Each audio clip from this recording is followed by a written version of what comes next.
Hola, ¿qué tal amigos? ¿Cómo están? En esta ocasión vamos a hablar sobre conceptos básicos de ingeniería de software. Yo estudio la carrera de ingeniería en sistemas, pero bueno, dentro de mis materias hay una que se llama ingeniería de software uno, ingeniería de software 2.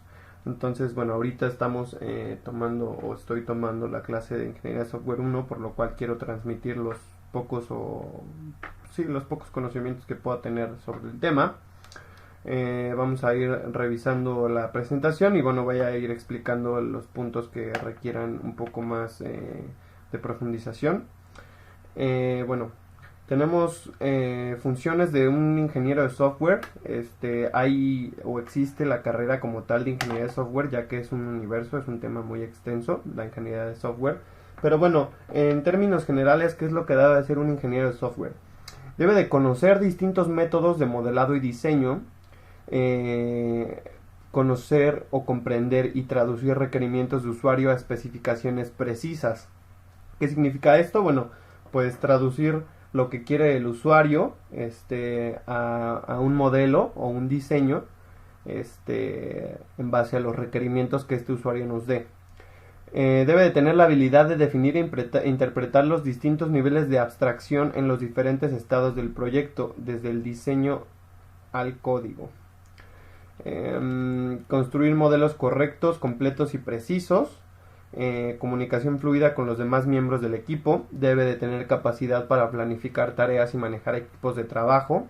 Debe poder preparar un documento con preguntas a realizar al cliente durante las entrevistas. Estas entrevistas son el medio por el cual nosotros vamos a hacer el levantamiento de requisitos. También debemos determinar las fechas de reunión con un cliente y bueno, generar un documento de especificación de requisitos de usuario en base a los acuerdos alcanzados en la primera reunión. Ok, entonces, bueno, esto es más o menos lo que hace un ingeniero de software.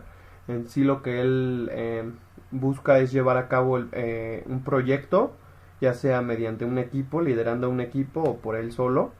Y bueno, se hacen entrevistas con el cliente para la parte de los requisitos, que esto obviamente pues es lo que vamos a necesitar hacer en nuestro programa. Por ejemplo, nos ponían el ejemplo claro de un sistema de control aéreo, por ejemplo. Pues nosotros como ingenieros de software tendríamos que obviamente conocer distintos métodos de modelado y diseño, que ahorita vamos a profundizar un poco más sobre eso. Y bueno, obviamente llevar todos estos pasos para que nosotros podamos gestionar de forma correcta un proyecto. ¿Qué funciones tiene un ingeniero de software? Bueno, pues presenta el documento de especificación al cliente en la siguiente reunión.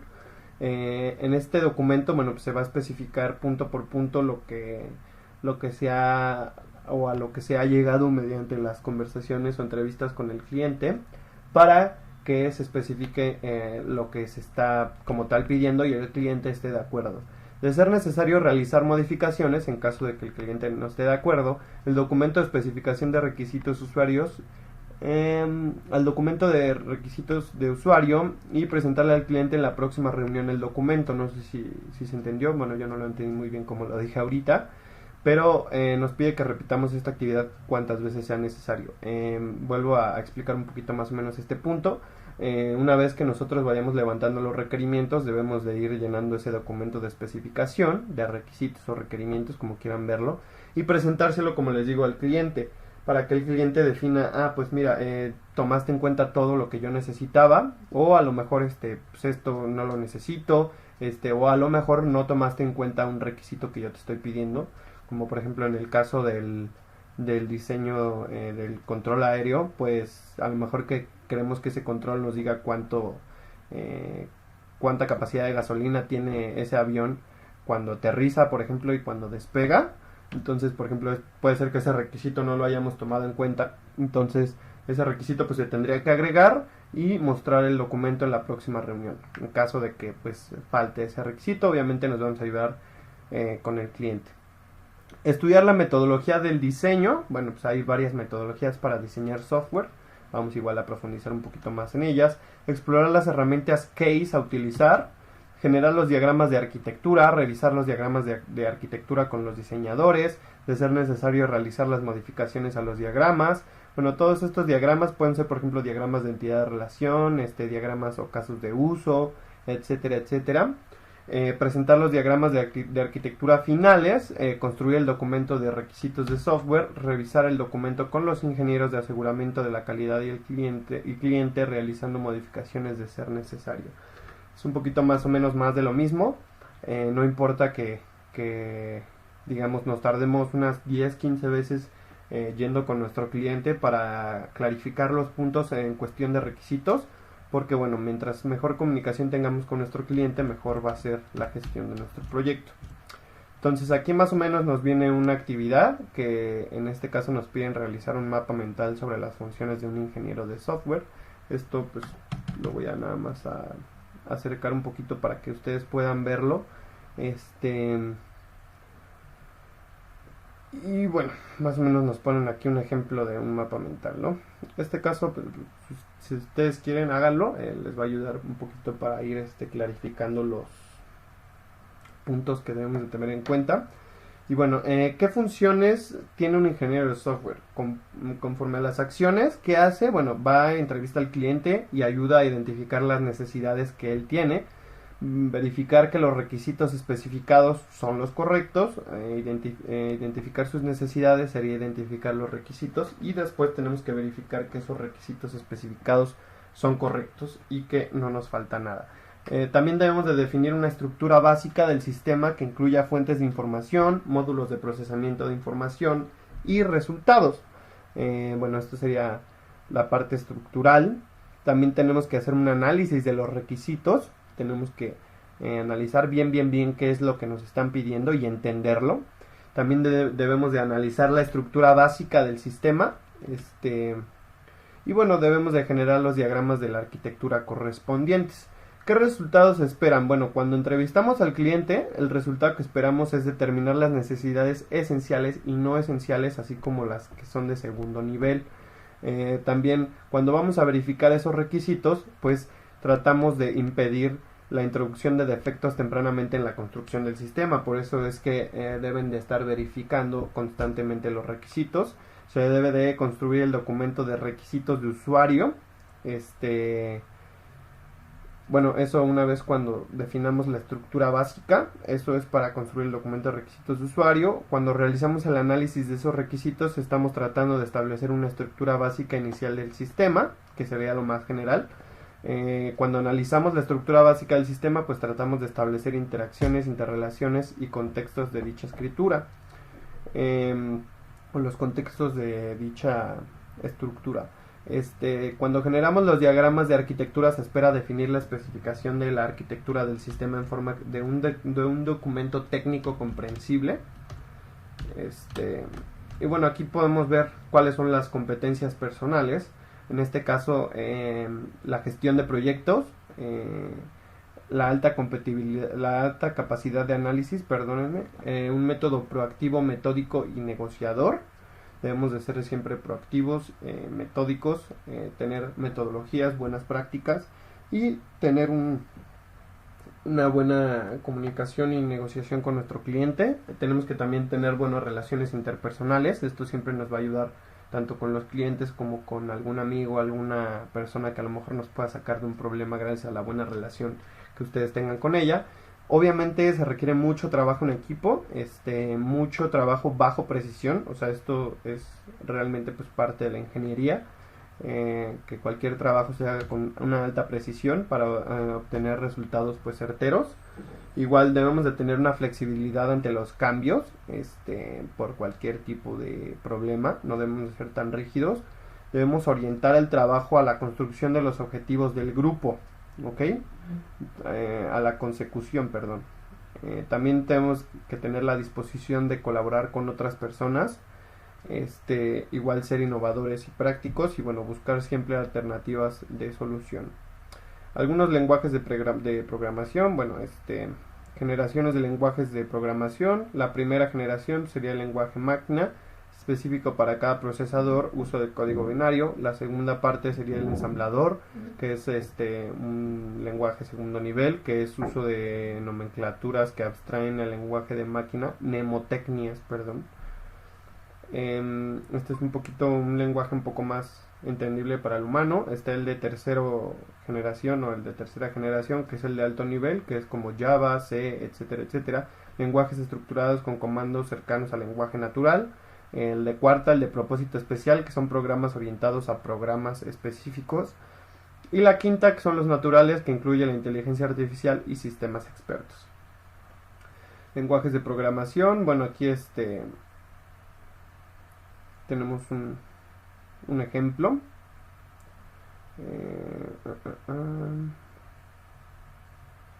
Y bueno, pues este programa lo que hace realmente es una suma. LISP, cuyo acrónimo de List Processing, un lenguaje de programación para computadoras orientadas a la generación de listas, desarrollado en 1559 a 1960 por John McCarthy y usado principalmente para manipular listas de datos o símbolos. Este lenguaje se sigue utilizando con frecuencia en investigación y círculos académicos y fue considerado durante mucho tiempo el lenguaje modelado para la investigación de la inteligencia artificial, aunque el Prolog ha ganado terreno durante los últimos años. Y creo que eso es completamente cierto. Tenemos aquí igual Java, que es un lenguaje de alto nivel, que bueno, dice es un lenguaje de programación para crear programas seguros, portátiles, orientados a objetos interactivos, mejorar la entrega de información a través de internet, etc. Java nació como un lenguaje para sistemas embedidos, equipos de propósito específico controlados por microchips y software. Después de esto, la carrera en el mundo de Java ha sido vertiginosa. Java es un lenguaje de programación que presenta un conjunto de ventajas sobre las demás alternativas en lenguajes de desarrollo: simple y poderoso, seguro, orientado a objetos, robusto, interactivo, independiente de arquitectura de hardware, interpretado y rápido. Fácil de aprender, bueno, sí es fácil de aprender. Herramientas poderosas, threads, hilos, que bueno, un hilo nos permite estar ejecutando tareas simultáneas al mismo tiempo, de forma paralela, o concurrente, también se dice. Excepciones, que bueno, esto sería para atrapar errores, etcétera. APs, RMI, beans y lenguajes, ¿ok? Otro lenguaje de programación, bueno, sería el Fortran, que bueno, la abreviatura es For Translator, o sea, es un translador de fórmulas, traductor de fórmulas. Fue definido alrededor de 1955 en Estados Unidos por IBM. Es el más antiguo de los lenguajes de alto nivel. Se caracteriza por su potencia en cálculos matemáticos, pero está limitado a aplicaciones de gestión, manejo de archivos, tratamiento de cadenas de caracteres y edición de informes, cosa que bueno, C ya nos permite hacer, y por eso C ha sido más utilizado que Fortran. Supongo debe estar por acá abajo, si es que si es que lo encontramos. Pero bueno, como pueden ver, viene limitado a algunas acciones que sí nos permiten hacer otros lenguajes de programación. También se desarrolló para la utilización de técnicas de programación estructurada, con estructuras de control. Y bueno, estas características hacen que el lenguaje también sea válido para determinadas aplicaciones de gestión. Fortran se utiliza mucho para bancos. Fortran y COBOL. Lenguajes de programación. Delphi es un sistema de desarrollo de aplicaciones para Windows introducido por Price en 1995, basado en el objeto orientado. Objeto del lenguaje Pascal. Incluye herramientas de programación visual y genera programas ejecutables en X. Esto fue como el nacimiento de ¿cómo se llama? Visual Basic. Borland incluye un sistema de base de datos Borland, lo cual permite acceder a bases de datos DBase, Paradox, ODBC. Delphi también utiliza controladores de Visual Basic. El cliente Delphi mejora sus soportes con las bases de datos como Oracle, Sys, Informix. Y bueno, otro lenguaje de programación sería el PHP, lenguaje que se acopla a HTML, páginas web, para definir procedimientos que se han de realizar en el servidor. Claro, porque este lenguaje corre del lado del servidor, no corre localmente como el JavaScript o el CSS. Por ejemplo, procesar un formulario, enviar o extraer datos de una base de datos, acoplándose también como un lenguaje de tipo SQL, enviar a una otra página web según determinadas condiciones prefijadas por el programador. Bueno, aquí podemos seguir con la lista. COBOL, PLI, fue creado a comienzos de los años 60 por IBM. para ser usado en sus equipos del sistema 360, inspirándose en los lenguajes Algol, COBOL, Fortran. Fue desarrollado PLA Programming Language y tomando las mejores características de los anteriores, añadiendo algunas nuevas, con el objetivo de tener un lenguaje por lo más general posible en cuanto a su implementación. Útil para aplicaciones técnico-científicas, comerciales, de proceso de textos, de base de datos y de programación de sistemas. Se trata de un lenguaje de programación complejo, compilado y estructurado. Es capaz de gestionar errores y procesar multitareas. Se emplea en entornos académicos para su investigación. BASIC, que es el lenguaje diseñado por los profesores John G. Kameny y Thomas E. Quartz del Dartmouth College en Estados Unidos en 1965, con el objetivo principal de proporcionar a los estudiantes un lenguaje fácil de aprender, como se indica en su nombre, Beginner All-Purpose Symbolic Instruction Code, código de instrucciones simbólico de propósito general para principiantes. Por eso se llama BASIC. Y entre sus principales novedades están las de un lenguaje interpretado y de uso convencional, útil para aplicaciones técnicas y de gestión. Bueno, tenemos Pascal, que era el otro que les estaba comentando. Y por último me parece que se cierra con, bueno, está Ada, APL, JavaScript, HTML, Perl, Prolog y otros lenguajes. Si gustan profundizar un poquito más, profundicen en ellos. Cada uno, pues bueno, va orientado a diferentes cosas, como acaban de ver en la parte superior. No quiero perder más tiempo leyendo las definiciones o para qué están orientados esos lenguajes, ya que muchos de ellos pues actualmente no se utilizan. Otros de ellos sí se siguen utilizando y bueno, pagan muy bien a las personas que como tal aprenden a gestionar o aprenden esos lenguajes de programación, ¿ok? Pero bueno, eso ya es algo un poquito más de especialización que quieran profundizar.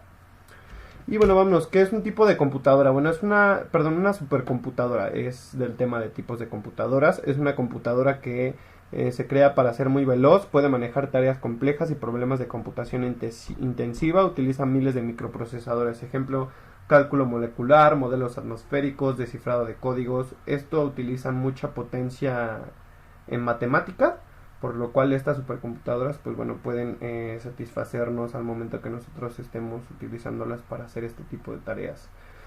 El mainframe es una computadora grande, costosa, capaz de procesar de manera simultánea datos para miles de usuarios. Proporciona un almacenamiento, procesamiento y administración centralizada para grandes cantidades de datos.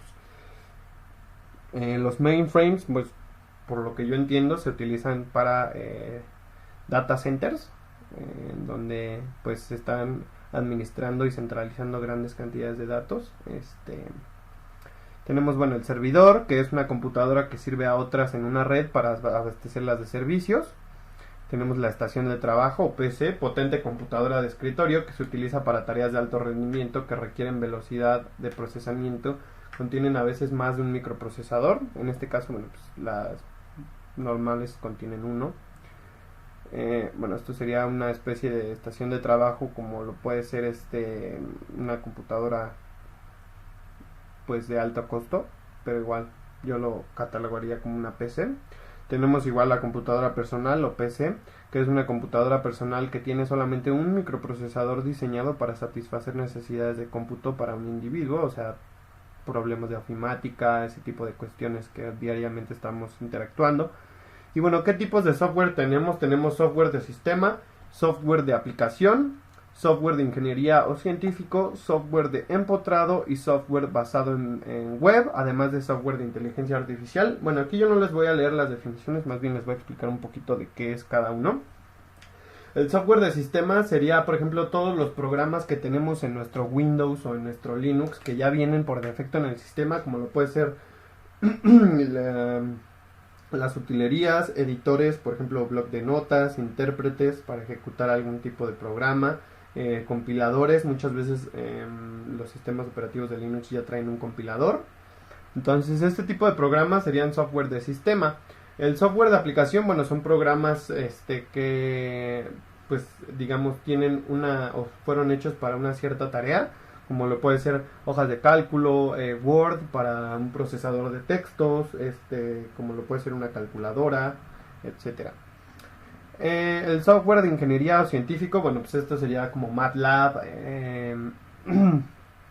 ¿Qué otro ejemplo les puedo poner? Hay uno que es de diseño para tornillos y eso, de ingeniería, la verdad no recuerdo muy bien ahorita cuál es el nombre. Hay programas de ingeniería científicos también para la simulación de entornos en tercera dimensión.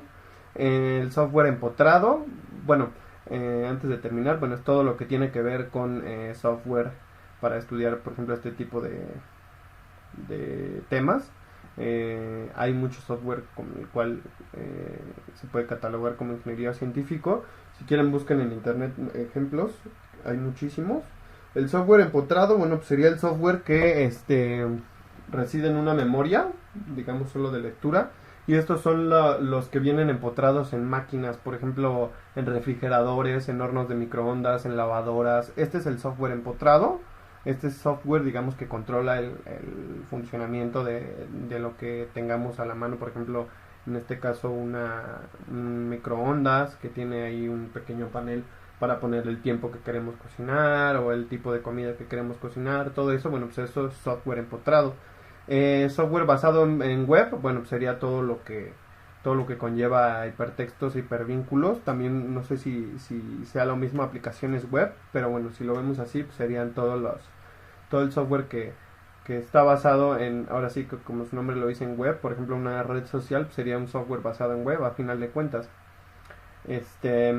Y el software de inteligencia artificial, bueno, pues este software tiene la capacidad de aprender generalmente por sí solo. Hay muchos tipos de sistemas de inteligencia artificial o sistemas expertos, que estos, bueno, son sistemas basados en conocimiento que ya tenemos nosotros los humanos. Por ejemplo, las redes neuronales nos permiten solucionar problemas de combinación, explosión combinatoria, reconocimiento de patrones, etcétera. Esto se utiliza mucho para la seguridad informática de sitios como PayPal o sitios que deben de mantener una alta seguridad. Tienen sistemas expertos para la detección de patrones, etcétera, etcétera. Entonces, bueno, como podrán ver, es un poquito resumido.